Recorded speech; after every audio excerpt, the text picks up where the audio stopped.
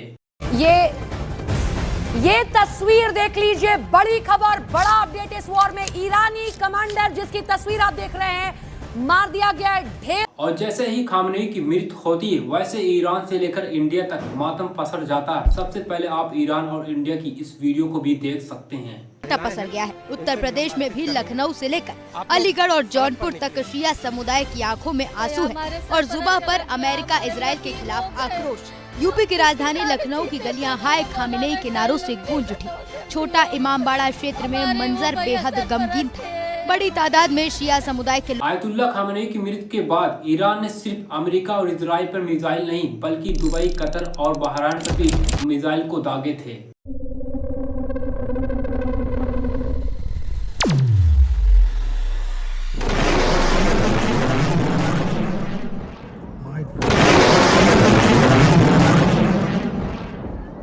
और दुबई में लगातार मिसाइल दागी गई और अबू धाबी में एक इंसान की जान भी चली जाती है। कतर के दोहा से लेकर बहरैन में अमेरिका के डिफेंस सिस्टम पर लगातार ईरान मिसाइल मार रहा है। ईरान के आर्म फोर्सेस का कहना है कि उन्होंने अमेरिका के 27 अमेरिकी मिलिट्री बेसिस पर हमला किया है और इस ऑपरेशन का नाम दिया गया ऑपरेशन ट्रूथ 4। और ईरान के इस हमले में सिर्फ मिलिट्री बेसिस पे नहीं, बल्कि सिविलियन एरिया पर भी हमला किया गया था। और इस ऑपरेशन का आप सीधा सा आंसर देख सकते हैं दुबई, कतर, बहरैन के अंदर, जहां बिल्डिंग के साथ साथ इंटरनेशनल एयरपोर्ट पर भी हमला किया गया। और जैसे ये सब कुछ होता है, ईरान की आर्मी का स्टेटमेंट आता है कि सारे स्टेटों को बंद किया जाए। और अगर सारे स्टेट बंद हो जाते हैं तो इंडिया के अंदर पेट्रोल, डीजल सारा महंगा हो जाएगा। जरा दोस्तों देखें, अटैक से सिर्फ 2 ही दिन पहले प्राइम मिनिस्टर नरेंद्र मोदी जी वहां जाते हैं और नेतन्याहू और कई सारे मिनिस्टर से मिलते हैं और वहां की पार्लियामेंट में स्पीक करते हैं और साथ बैठकर डिनर भी करते हैं। पर इजराइल का कहना है कि इस अटैक का प्लान हफ्तों पहले कर लिया गया था। MIM चीफ असदुद्दीन ओवैसी का कहना है कि अटैक से सिर्फ 2 दिन पहले वहां पर विजिट करना ये बहुत गलत संदेश दे रहा है। और दोस्तों सबसे दिल दहलाने वाली वीडियो ये होती है, अमेरिका के अटैक में ईरान के स्कूल पर हमला किया जाता है, जिसमें 160 बच्चों की जान चली जाती है और 160 के साथ साथ स्टाफ के लोग भी मारे गए थे। ईरान का कहना है कि अमेरिका और इजराइल ये हमला कब किए थे, जब अमेरिका और इजराइल मिलकर लीडरशिप को खत्म और डिफेंस सिस्टम पर हमला लगातार कर रहे थे, तो बगल के स्कूल पर भी अटैक हुआ था और उनके जनाजे में कई लोग भी शामिल हुए। आप उनकी कई सारी तस्वीर ये देख सकते हैं। और ईरान के मिनिस्टर सैयद अब्बास का कहना है कि ये खबर 160 मासूम बच्चे की खोदी जा रही है जो अमेरिका और इजराइल ने एक प्राइमरी स्कूल में हमला किया था। और दूसरी ओर सैयद अब्बास का जवाब देते हुए अमेरिका के मंत्री मार्को रूबियो का कहना है कि अमेरिका जानबूझकर स्कूल को निशाना नहीं बनाया था। हमारा टारगेट है उनकी आर्मी और डिफेंस सिस्टम का।